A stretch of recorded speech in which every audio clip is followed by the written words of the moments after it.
everybody, and welcome to Quest Connect, and welcome to 2022. Wow, it's been a huge year, hasn't it? So welcome to Quest Connect, welcome to Quest for Life. If you're joining us for the first time, welcome to the Quest community. If you are someone that follows us regularly, has been on programs, or loves listening to our Facebook posts, then welcome to you too. And if you're listening back later, you can watch the video later, then also welcome. So look, I'm hoping that somebody tells me that I am here and I am being heard and it's all go. So that's always a reassuring thing to know. So I am Margie Braunstein and I'm a Senior Facilitator here at Quest. I'm just coming up to my 15th year at Quest, which I am thrilled to say has been the best 15-year part of my career in personal development, transformational learning, and being with people as they seek something more than just what they've got. And what I love doing is working with people who transcend the limits of their beliefs, question that, seek more, and say, surely this is not as good as it gets.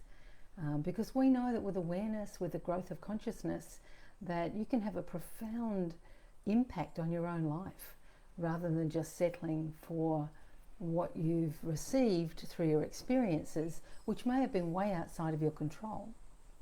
But we do know that you can bring so much more into your control and change your life and bring peace and resilience. So for this first post of 2022, I thought that we would talk about being present, finding a way to forgive the past or accept the past, and then welcome the new year ahead and maybe talk about intentions, but not in the same way that people usually talk about New Year's resolutions. So far I haven't seen, yes, there are a few people listening, but for some reason I'm having trouble being able to see your comments. So if you are here, then welcome. I will just have a look on my phone so that, Nina is here. I see Nina and Glenn, and there'll be other people join us. Oh, so I'll just turn that off, but it's always good to know. So before I start, I would like to acknowledge the traditional owners of the land on which I am broadcasting from, who are the Darkinjung people. And I like to read this out just so I get the right wording from our local traditional elders. I pay my respects to elders past, present and emerging, and recognise the continuing connection and contribution to this land and waters. And I extend respect to any Aboriginal people who are here with us today. And I feel very, very grateful to be here for another year. I have, like all of us, we lose people every year, and I feel grateful for being alive and grateful for having the privilege of living in a pretty comfortable life for the most part. So we're going to talk about being present, and I know that's a much overused word, but let's just have an experience of it and really connect that to why it's so important. And I don't think we can do that without talking about forgiveness, because often it's issues around forgiveness and what we hang on to that, for very good reason. I'm not saying you should forgive, I'm just saying that aspects of forgiveness can be integrated into our life so that we're not held back by the past. That's the only context in which I'm talking about it today. And then how do we welcome the year ahead? You know, how do we generate a little bit of intention without overwhelming ourselves with too many New Year's resolutions that 2 weeks from now have gone to the back and we're back where we started. So let us start everything as we do at Quest by coming to our senses. And this is the most immediate and wonderful exercise you can do for practicing mindfulness and being present in this moment. And as you always know, and I'll reiterate it again, it's about, watching the mind as it ticks over about the past, and just we can be back there ruminating about everything, and we'll go into that today. Or we can be cast forward into the future, reinforcing those beliefs and worries and driving our anxiety through the way that we think about our future. Or we can come back to this present moment, this body, these senses, and just be here right now with how it is for you. That is an art That is the art of living, the art of finding peace. Because as Patria says, you cannot be happy 5 minutes from now, and you can't be happy 5 minutes ago. Happiness can only be found now. And you are responsible, and I am responsible for my own happiness. Nobody else is responsible for our sense of peace and happiness. And when I first realized that, I didn't like it, because I'd spent a long time blaming my parents, blaming some people, blaming some relationships, and I didn't like the idea that other people weren't to blame. But when I realized it was keeping me in a victim mentality, and I actually had choice over my own happiness, and I could generate that at will, it was enormously freeing. And it doesn't mean people don't need to be held accountable, but it does mean that we can stop feeling like we're the eternal victim of somebody else's bad behavior. So we'll get into that as we go. For right now, let us start with a coming to your senses. And I'm going to have a tiny sip of water to make sure, but I haven't done a lot for the last 2 weeks, so my throat hasn't been used a lot. Very good. So if you'd like to close your eyes, that's fine. If you'd like to keep them open, also fine. I like to close my eyes because there's a lot of information that comes in through the retina and into the brain. And when you close your eyes, even though you're still receiving some information, you are cutting down on the majority of immediate information coming in through the eyes, which can just help to calm the nervous system. The other part of closing your eyes is that in terms of the body's threat reaction, for the most part, if you're comfortable closing your eyes, then you're sending a message to your body that there is no immediate threat. Unless it feels threatening to you to close your eyes, in which case just leave them open or lower your gaze. Everyone is so different. We have to find what works for us as individuals without judgment, without comparing to anybody else. So do what you feel comfortable with, either closing your eyes like I'm about to, leaving them as little slits where you just see enough, or maybe leaving them open, whatever you want. And let's begin this practice by welcoming ourselves to our body on the chair or wherever you're sitting. Just feel the pressure of your body. Notice the surface underneath. In what areas do you notice your body makes contact with that surface? Is it underneath your thighs, at the back of your thighs, or your bottom? Just feel the weight of that. Feel the skin, the clothing, and then the contact with the surface underneath. All of those nerve receptors that are picking up the feeling of the pressure, the sense of touch on the skin. And notice any feeling in your feet. If your feet are on the floor, is there a pressure underneath them? Or if they're placed somewhere else, what can you feel? What's the skin of your feet touching? And notice as you breathe, just notice that subtle movement of clothing against your skin.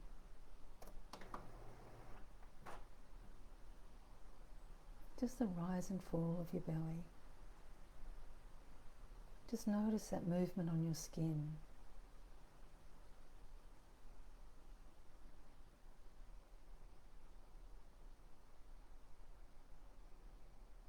And just be aware of a sense of smell. What perfume or scent is on the air?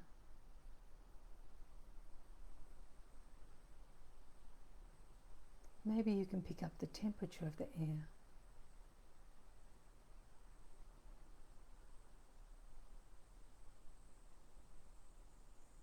And move your awareness to your sense of taste.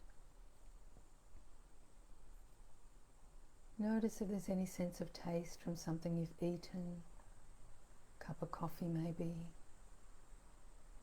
or maybe just the moistness of your mouth, the sensations of your mouth. The whole inner cavity of the mouth, your tongue resting on the floor, back of your throat.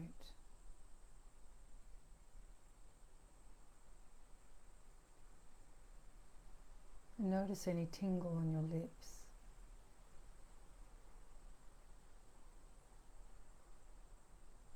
And your eyesight. Even if your eyes are closed, what can you perceive? Is there colour? What colour? Is there movement? Maybe there's a little flutter of the eyelids. Maybe there are some floaters in the fluid of your eye. Some electrical sparks sometimes. Just the soft movement of your eyelids. Let that space between your eyebrows soften and widen. Let the little muscles around your eyes relax. Soft eyes, soft face. And your hearing. What falls naturally in your hearing? See if you can identify different sounds. Search for another one.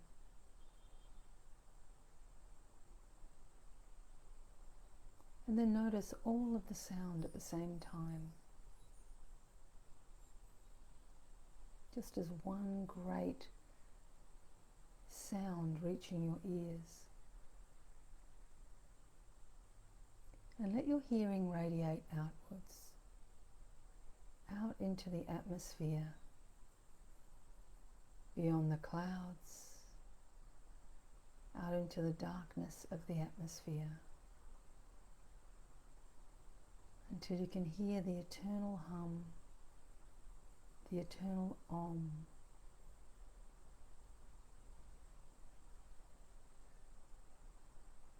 And the breath. Just being aware of the rise and fall of your breath. Notice how that moves your body. Where do you feel the movement from your breath? And notice how your ribs expand. Breathe into your ribs. Allow your breath to be wide and low into the belly.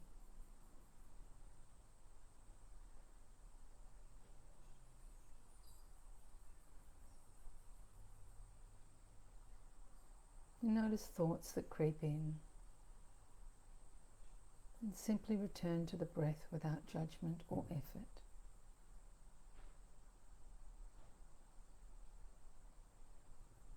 And when you're ready, begin to have a stretch and a wriggle.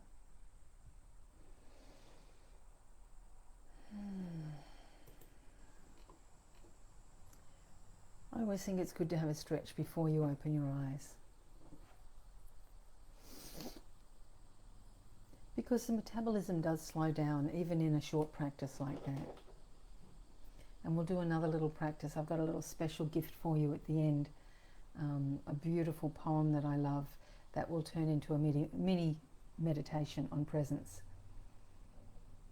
So how are you? Please feel free to jot down anything. I am going to keep, because I couldn't see the comments, I am going to watch the comments in case they come up, but turn my volume off. So isn't it lovely that we have lots of different little devices?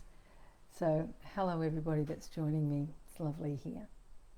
All right, so let's talk about it. Our subject for the day, if you've only just joined us, is being present, forgiving the past, and maybe even, I know this is a strange way of saying it, but maybe forgiving the future as well. And then practicing presence. How do we do that, and what's the point of it, and what's the use? Okay, so let's get into it. So what does being present even mean? Because a lot of people use it, and I think actually a lot of people understand it now as well. You know, it is very common language. I think, decades ago, it was seen as a bit of nonsense, a bit hippie, and, people talking about being present and all of that. But these days, I think it's pretty well in the mainstream, and we know that they teach mindfulness in all psychology programs. So our psychologists, our GPs know about it, our psychiatrists, our psychotherapists and counsellors, whichever modality, everybody's talking about it. but is everybody doing it? And here's the thing with presence. When you come to your senses, when you bring your awareness into your body, where's the only place you can feel present, the other thing that comes along with a sense of presence is feeling, right? Now, that's feeling the touch on your skin, it's feeling your bottom on the chair and all of that, but it's also feeling your feelings. A lot of us live from the neck up because we discovered at some point in our life that it was a lot less painful to live here than live in this body, because the body is full of feelings, and that's where we feel our emotions, and our emotions can feel quite painful. And so quite often we want to avoid feeling those feelings. We want to avoid our emotions or any feeling that we don't like. And for some people, feeling joy is really dangerous. You might have got into trouble in your childhood for expressing too much exuberance or joy, and you've closed that down. For some people, feeling anger was closed down. For some, there's lots. We can go anywhere, right? We were told when we felt anxious, don't be stupid. There's no monster under the bed. Don't be silly. I spent my childhood terrified of the man under the bed. I don't know what it was, but in my head it was male. It was under my bed. It was pitch black, and I couldn't get out to run to mum and dad's room because there was someone who's going to grab my ankles, and I was terrified. And when I told my parents I was terrified, they told me I was being silly. Right? And that is a common experience for us when we're kids. So whatever feelings you've got that you've closed down, don't go away. Right? They actually keep on functioning. They keep on activating in your body. It's just that we have to work really hard at keeping them repressed, keeping them depressed sometimes. And really what we do in therapy, which is a real art, as a therapist, I work with people and as a facilitator at Quest to help bring their feelings up into their conscious awareness so they can be supported and they can be felt, and that you can learn how to actually manage them without having to close them down. That's what we do at Quest. All our programs are about that. And hi from the USA, Kate. How lovely that you're joining us. What time is it there? I would love to know. Fantastic. And hi from anywhere in Australia or the world. We get a lot of people joining us from all over the place. So that is so lovely to hear you from the States. Thank you so much. So as I said, when you come into your feelings, when you feel present, you are going to maybe bump into your vulnerability. You're going to bump into some of the emotions that you work so hard to keep down. And we know all the ways we use to keep feelings down. Alcohol is a fantastic one. Getting busy is another one. Over-exercising, shopping, gambling, all of the vices that we have, sex addiction, all of those things that we have that help us to distract us. And there's another much more simple way to deal with those feelings, which is to just come bottom on the chair, feet on the ground, feel the pressure of your body. Even if you just choose that one sense of touch and keep coming back to something simple, but do that over and over again. Choose your preference. We all have different preferences. Some people like to just bring their awareness to their hearing. If I say bring your awareness to your hearing right now, aren't you suddenly aware of what you're hearing? Like, I wasn't aware that I had trees in the background, and somewhere in our house there are some tinkling chimes. I'm not even sure where. I think they're on the front balcony. But I can hear them, and I hadn't noticed them until I brought my awareness there. But I also feel a little bit of anxiety. Just here. I don't feel it here so much. I feel it right in where my physical stomach is. I feel a little bit of anxiety coming up too. I can't even tell you why. I don't have a logical reason for that anxiety. And I don't like feeling it. What are some of the feelings that you would prefer not to feel? And please feel free to share anything. If I see anybody, and it's 9:17 in the States, so that is pretty good. Hopefully you won't be up too late, Kate. So this is the thing with being present. And it's also the reason that we avoid being present, because when we go up into our head and up into our fantasies and up into our distractions, it can feel better. But unfortunately, they will come back eventually. You cannot just repress feelings and hope that they'll go away. They'll always come out in some. It's like that volcano. You know, if you keep on pushing everything down into the volcano, or if you've got a pressure cooker and you keep the pressure in it, what happens eventually? Either it blows, right, or we get little fishes out the side. And that's when we start to have dirty anger. That's when we start to use our addictions to try and control feelings that are beginning to escape. Much better to learn how to be present with our feelings. So we've got this thing, and we've talked about it recently, about the default mode network. The default mode network is a function of your brain, which actually, basically the brain is the physical organ and the mind is how we express the function of that organ, right? So your brain is making all these electrical connections and chemical connections, and then what we call the mind is actually processing all of that so we can make sense of it. So your mind basically is constantly searching out stuff to keep us safe, to keep us distracted, to all sorts of things. The default mode network is where we go into default and we ruminate about the past, right? And we start thinking about it. God, I wish I'd bought real estate when I was 25. Or for some people, I wish I'd bought real estate at some point. There's a lot of that going on at the moment. Or we start thinking about what a loser we are, or why we didn't do something differently, or why we haven't been able to have that relationship, or why I ended up with that person who abused me, or what was wrong with me, or, you know, what I did with my children when they were little, and oh, I've probably stuffed them up, I should pay for their therapy. I mean, that's just my stuff, right? We've all got our stuff that we go back and we delve back into that great big baggage from the past, and we pull things out using our default mode network randomly all over the place, pulling stuff out that we then regret, we wish had been different, right? And that is the nature of the mind.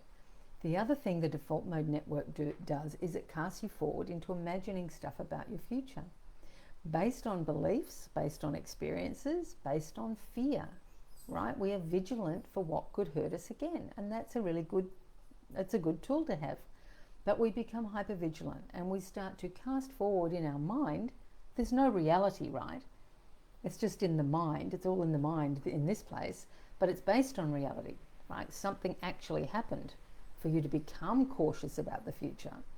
But then we start projecting onto this idea of the future, because you know there is no actual future. Like, it doesn't actually exist. There is only now. However, let me not get distracted. We cast into the future, what if this happens? What if it gets worse? What if I never get a job? What if COVID gets worse? What if all these things that we're worried about? What if I don't have any money when I retire? What about because I didn't buy real estate, I'm not going to have anywhere to live? What, right? So we can use the past to feed the future worries. And then we've got all this anxiety, all of this depression, all of this hopelessness, right? And it feeds these kind of neural networks in our brain. So, but here's the thing. When I say to you, take your awareness to your bottom on the chair. Just take your awareness there now. Take your awareness to where your feet are placed. You know, take your awareness, rub your hands together if you want, and just feel what you can feel when you rub your hands together. You know, just feel that feeling. Can you feel them warming up? Rub them really fast. Can you feel them warming up? I don't think we're going to catch on fire, although it's quite hot today. Now just feel the warmth of your hands. Feel that tingle in your hands. Can you feel that? Really feel into the feeling. If you lose it, do this again. Or if you've got neuropathy in your hands, you might want to try your feet or another part of your body, rubbing another part of your body. And once again, just notice the feeling. While you're fully immersed in that feeling, you cannot be using your default mode network to ruminate about the past or the future. That's presence, right? That's all it is. It's not a difficult thing. It's just that we get caught up. It's why we so love being in nature, I think. You know, when we connect with nature, it sort of forces us to come into the present moment. One, there's the weather, and the weather, you know, no matter what the weather is doing, it brings us to our senses. Right? Whether it's a beautiful sunny day like today, whether it's windy, whether it's cold or raining or snowing, whatever it is, it will heighten your senses and make you more present. So getting out into nature, rather than being in an air-conditioned room where there is no effect from the weather, right? That can help, that can support the default mode network to run rampant. But just being in nature brings us to a sense of presence, because nature's always present, right? There's no past or future for the nature. It's just a tree is just standing there being affected by life, right? That's why we love our animals, because for the most part they live in their first nature and they bring us to our own first nature, our own sense of peace. So fortunately, if there's a default mode network, there's another one running at the same time. Oh yes, Virginia is just saying that she uses this technique to rubbing your hands together and then putting them over your eyes. That's a beautiful thing to do, especially after a meditation. A lot of people do that, so it's a great suggestion. It also brings you to that state of presence, warms up your eyeballs. Beautiful. Thank you, Virginia. So as well as the default mode network, which runs all over the place like a mad monkey, a wild monkey swinging through the trees, you've got the task positive network. And this is the panacea to the default mode. The task positive network is just as it sounds. It's when you focus your attention in a positive way on a task. And that task could be simply breathing. Just notice your breath for a moment. When you breathe, what do you notice? What do you feel? Can you notice the expansion of your lungs? What about in your nostrils? The breath has an enormous impact on our body, right? Apart from keeping us alive, it moves the body. So when you focus on one thing, and it doesn't matter what it is. I mean, I've got a glass of water here, right?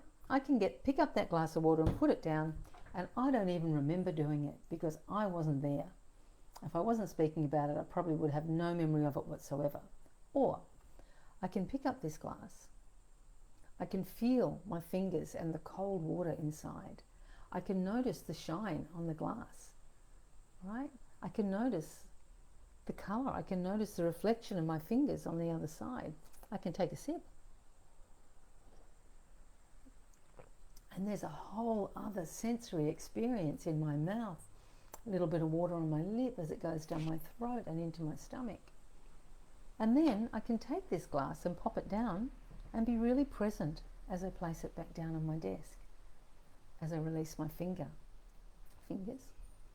That is a whole experience of being present. I mean, do it now with something. Pick something up. Doesn't matter what. Pick something up, and as you pick it up, notice what your fingers feel. You know, this is a different item, so this feels quite different.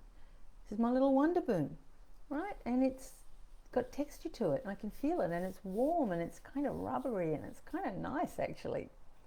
Right? Place it down mindfully. Be present when you place it down. That is presence. Now imagine if you did that, and I don't think any of us are going to be enlightened anytime soon, but imagine if you did that in every single activity that you had during the day. Brushing your teeth, taking your feet out of your, should do this first, taking your feet outside of your bed and placing them on the floor first thing, walking into the bathroom, feeling underneath your feet as you do that, right? We're not mindful most of the time. That's really enlightenment, is when you're fully present in every moment, right? So that's is it a goal? Probably not, but that is the end game. That's what the Buddhists tell us that we're practicing anyway. So the default mode network runs rampant. It's most of us have it activated all of the time, and the task positive network is what we can activate at will by placing our attention where we want it to be, right? And that's presence. So let's do this little exercise now. It's one that I really, really love, and I think I use it quite a lot. In fact, I have it up on my, I'll pull it off my wall. I actually have it sitting here on my wall to remind me to do it during the day. It's called the 5 senses exercise. So if you're ready for it, let's just do this little exercise. So look around and see 5 things that you can see. Just 5 things, notice each one mindfully, and then find another one. You don't have to remember it, just look at 5 things really intently, like really notice them. Spend a good couple of seconds on each thing.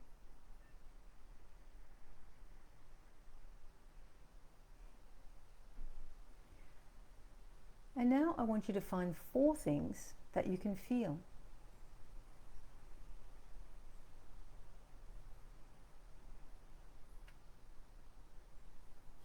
It could be emotionally as well as something tactile in the body.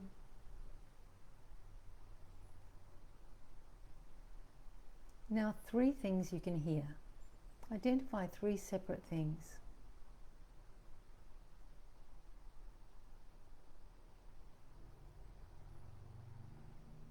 And now 2 things you can smell.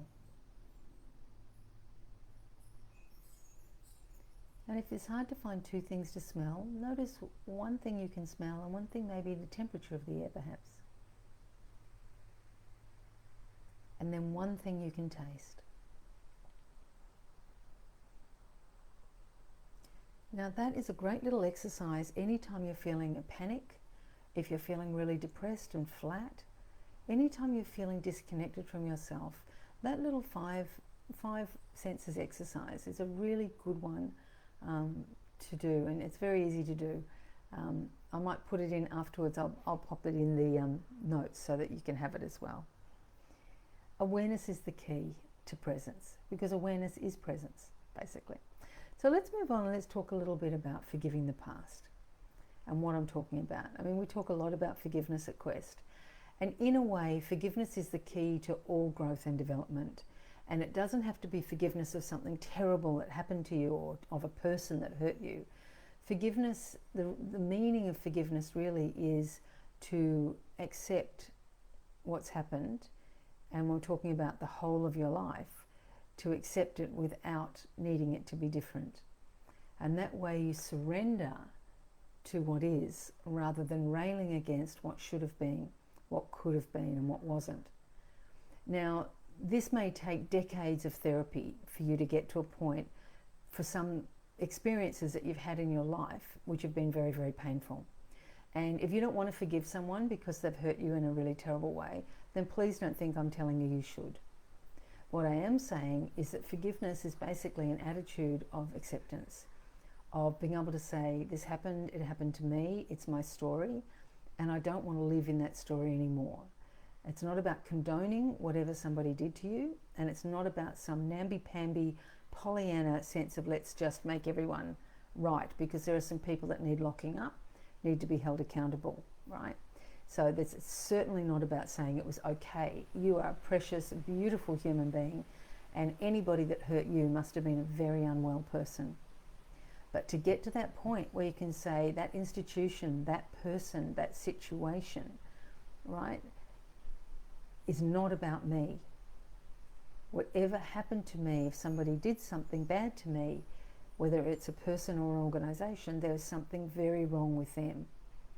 And I can forgive them for their illness, for their lack of love, because they clearly were not well, they clearly were not in a loving place to hurt me, because I am gorgeous, I am beautiful, I am worthy of love.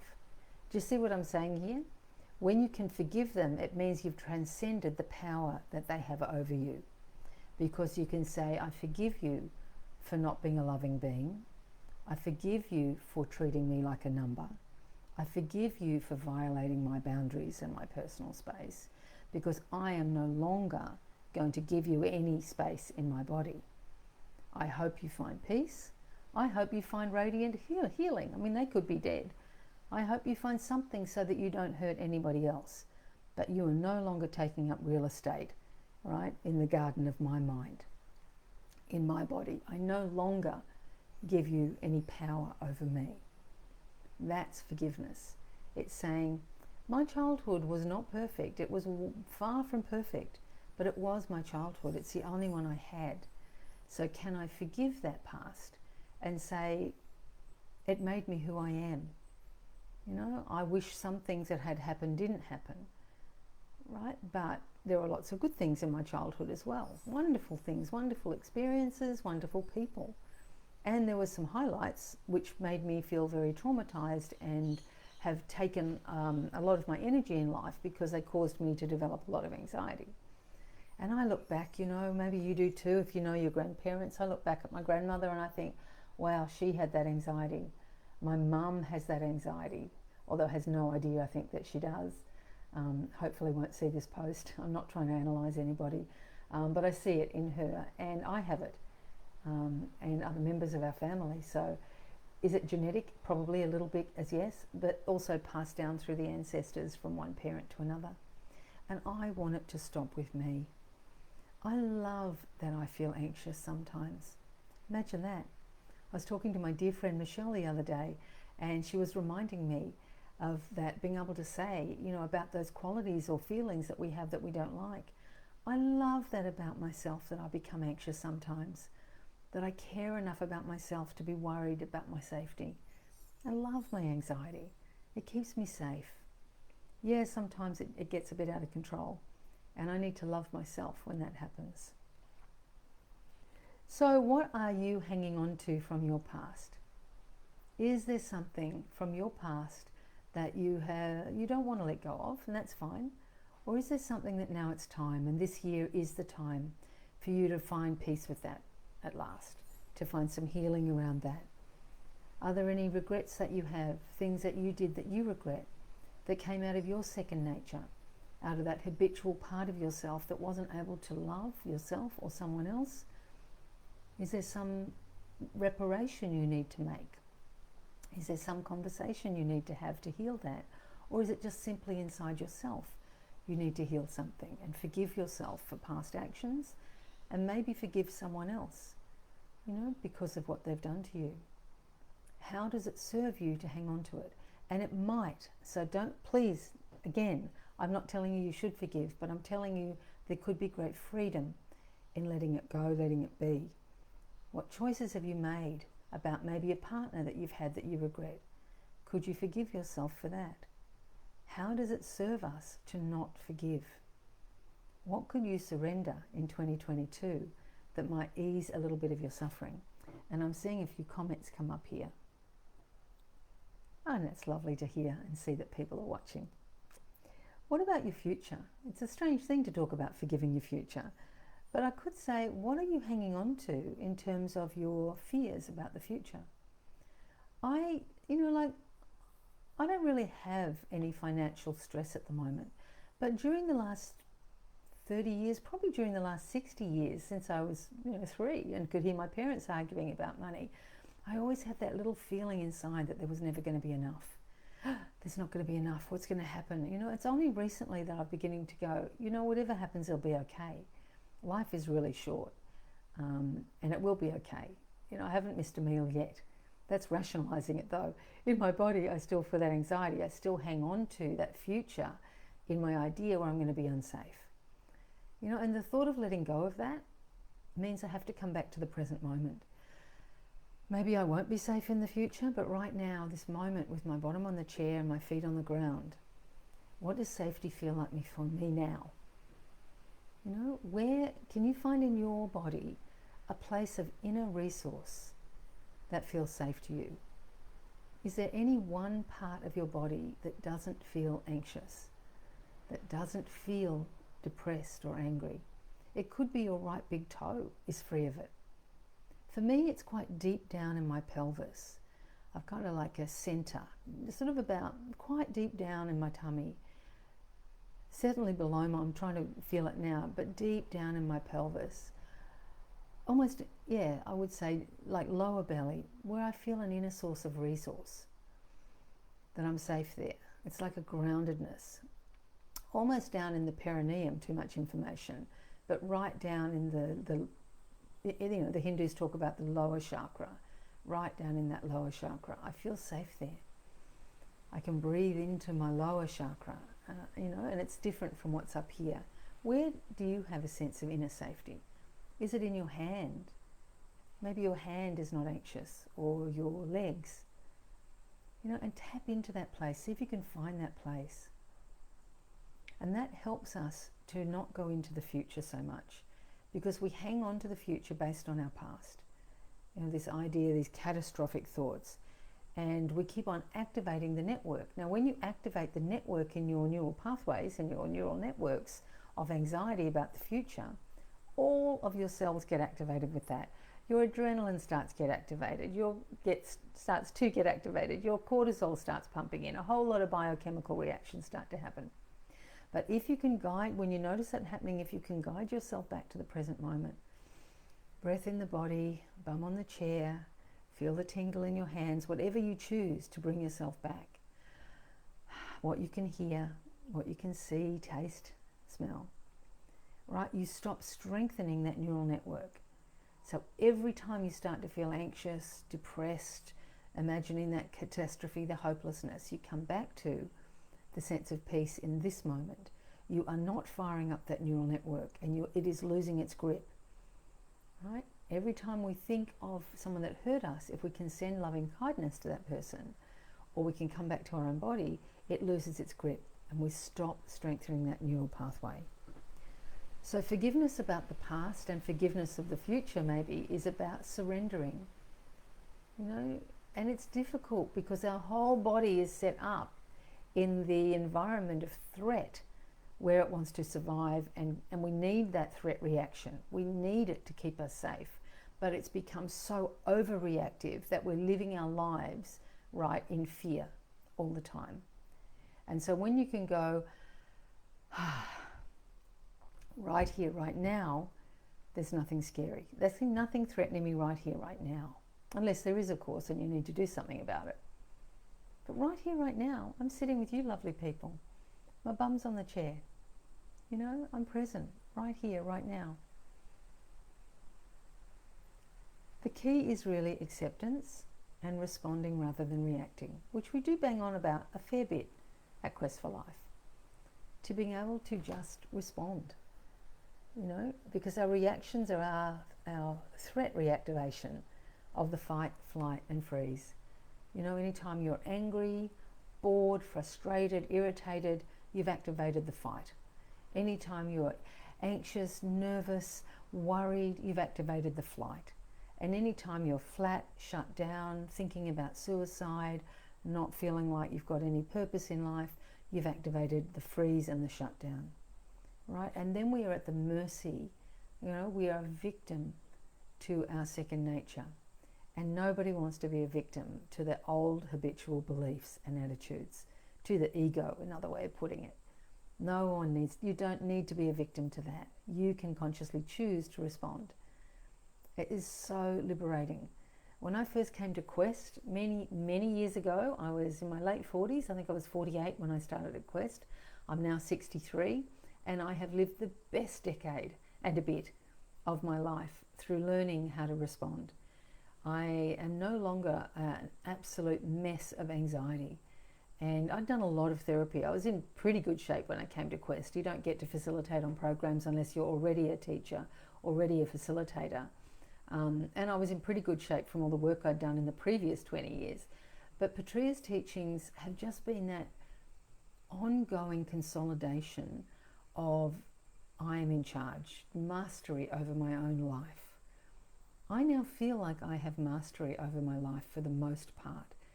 And there are plenty of days when I don't. We had our family and grandchildren staying here for a few days after Christmas. And I got up to go for a walk one morning and I felt so guilty that I'd gone to go for my usual 6 a.m. to 7 a.m. walk when I should have, all the shoulds started coming back. I should have been here looking after my grandson, letting his parents sleep in. I had so many shoulds coming up. While I was walking, I became aware of it. And I was going to curtail my walk because I thought, I should get back. I should be looking after the family. And I thought, this is all going on inside me, this that I should look after other people before myself. Had so much anxiety going with it. And in the end, I came home, I walked my usual 1 hour, my 5Ks. I came home and nobody had even noticed that I'd gone out. They thought I was still in bed. So it's like we give ourselves such a hard time. So I'm not saying I'm some kind of enlightened being that's transcended all of her second nature. There it is. It's always tapping. And if you ever think that you have gotten over your past, then second nature will come calling to keep you humble. Let me tell you that. But however, I will say that Patria's teachings, especially around gaining control over how you respond, have certainly helped me to mature into a fully functioning, powerful woman that I feel I am now, unless I'm not on those days where I don't feel like that moment. So I'm just checking. Yes, the earth chakra. Thank you, Glenn.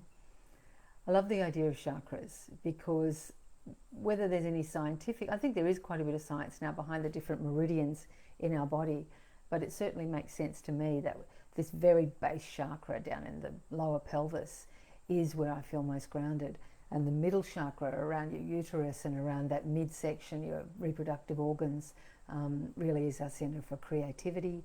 As we come up into the solar plexus, that chakra is all about will and action.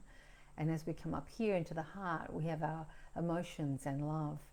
As we come up higher, we come into this sense of awareness. And then lastly, of course, our connection to spirit, to the higher consciousness.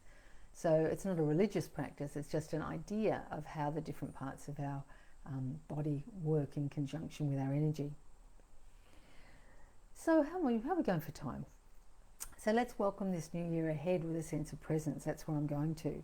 New year can bring a fresh energy of opportunity and optimism and starting over for some people, and it's fantastic. For others, it doesn't bring that at all.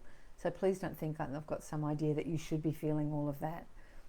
But if I could ask you, if you could change one thing this year, if there's one thing this time on the 31st of December, you could look back on this year, place yourself on the 31st of December 2022, and look back and imagine if there's one thing you could really say, wow, I nailed that. I've really done that for myself this year. What would it be? What would bring you peace? What would bring you pride? What would bring you happiness, contentment? What would you like to have in your life? I would really like to give up sugar. I really noticed even more so over Christmas that I'm pretty good on food, but when it comes to sugar, I only need to ramp it up a little bit and it gets fired up, and that dopamine pathway with the reward pathway in the brain, and it's very hard to stop if it's in the house. Yesterday I threw out a bag with some snakes, jelly snakes that were left over there from Christmas.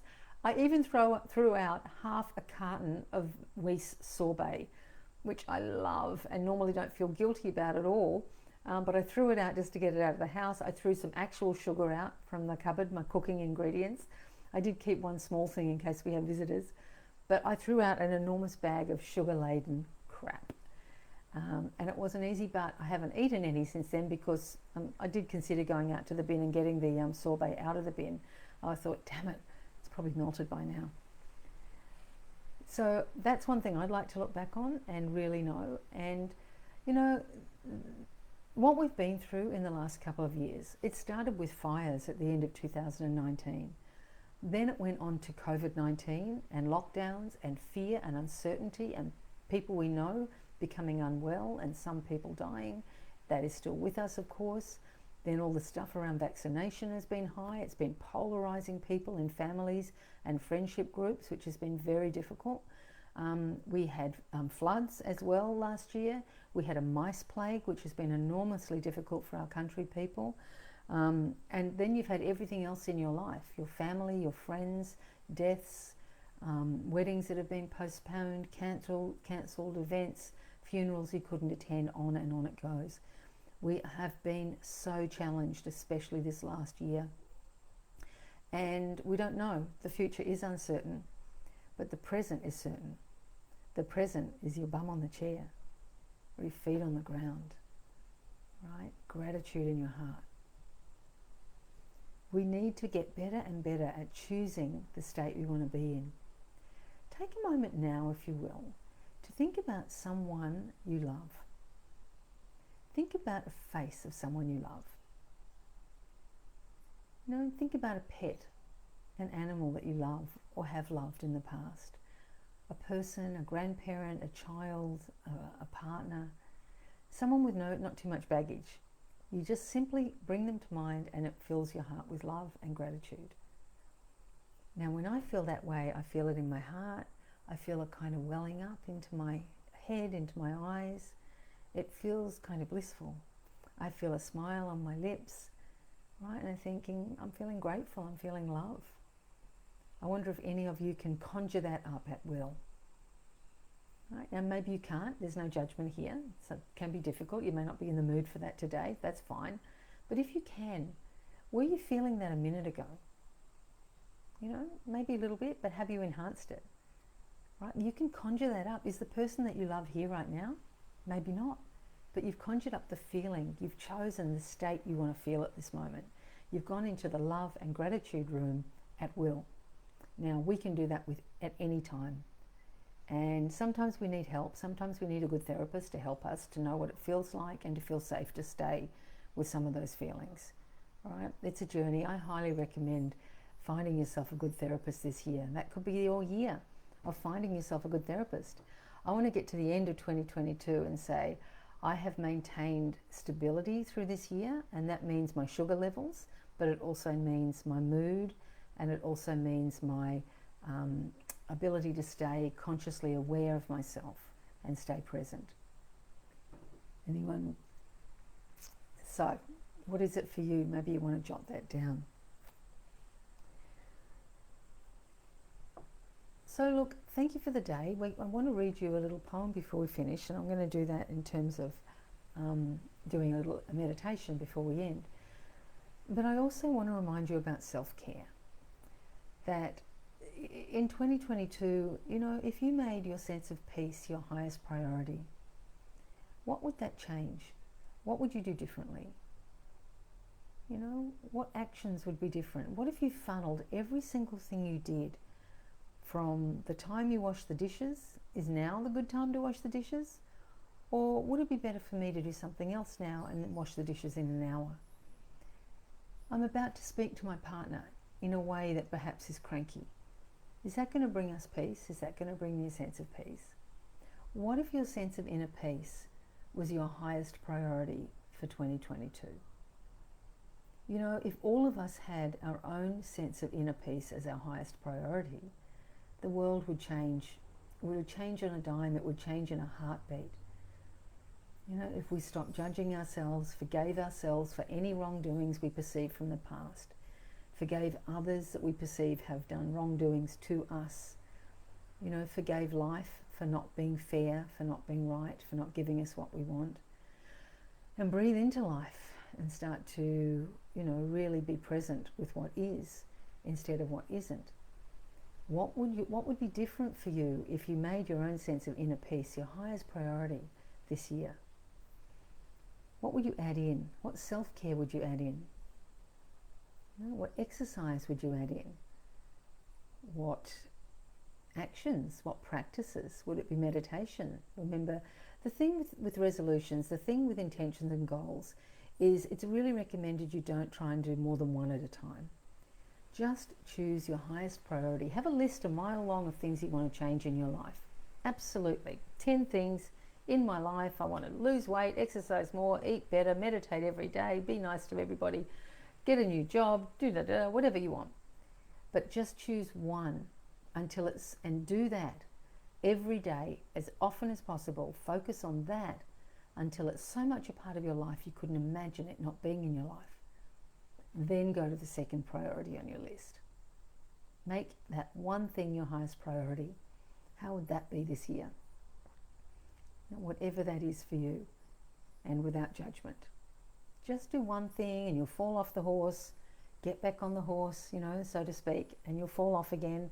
It's 2 steps forward and 1 step back when you're changing a habit. You know, 2 steps forward, 1 step back, and in the 1 step back when you falter, get support. Family, friends, therapists, online, whatever. People that will say to you, don't worry, you can do this. Get that inner coach on your own shoulder going, hey, it's a bad day today. Get back on tomorrow. You know, put a note for yourself. If you had something it's sitting in front of, I would use my computer, but what else? Put something up somewhere where you see it all the time. This is my one goal, right? My one goal is to, be sugar-free. Now, sugar-free is a difficult thing because basically all food is turned into glucose in the body, but I'm talking about processed sugar. Right? I'm still going to allow myself some honey, absolutely. Not too much, because there's another way of getting sugar in, but not ice cream. I know what I mean, and that's all that matters, isn't it? So I hope this has been of use to you. We look forward to being here for you this year at Quest. Let's do a little reading of a poem, although maybe I'll just do the last bit. Quest is going to be here to support you. We're going to continue at home with Quest, actually, the Monday, Wednesday and Friday at 11 a.m.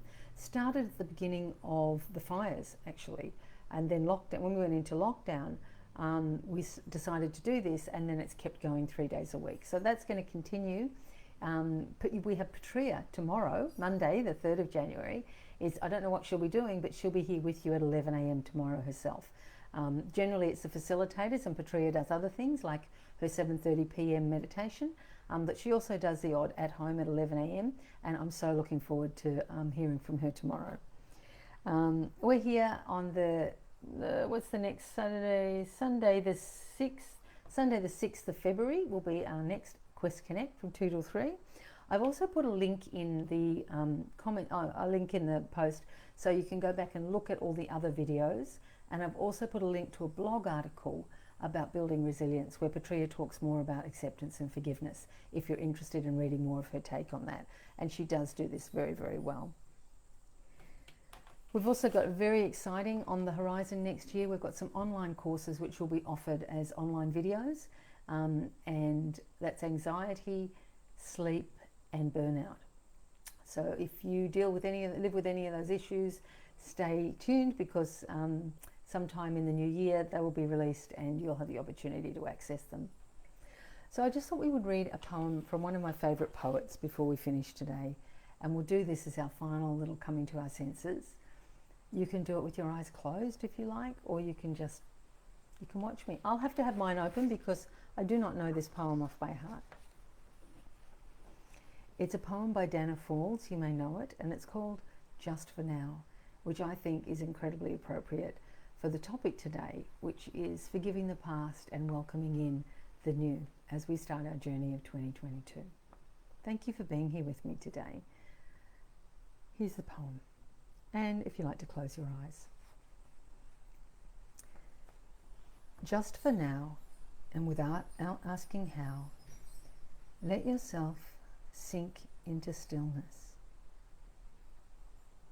Just for now, lay down the weight you so patiently bear upon your shoulders. Feel the earth receive you, and the infinite expanse of the sky grow even wider as your awareness reaches up to meet it. Just for now, allow a wave of breath to enliven your experience. Breathe out whatever blocks you from the truth. And just for now, be boundless and free, with awakened energy tingling in your hands and feet.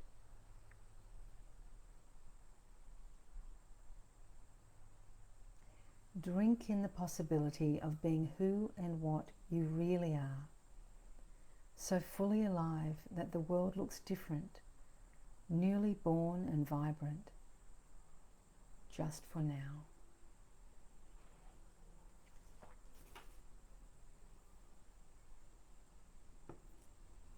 Thank you for joining me today, and lots of love to you until I see you again. And blowing you all kisses to wherever you are in the world. And I wish you the most beautiful and peaceful 2022. And I look forward to seeing you again later this week when I do At Home on Friday. Lots of love. Bye.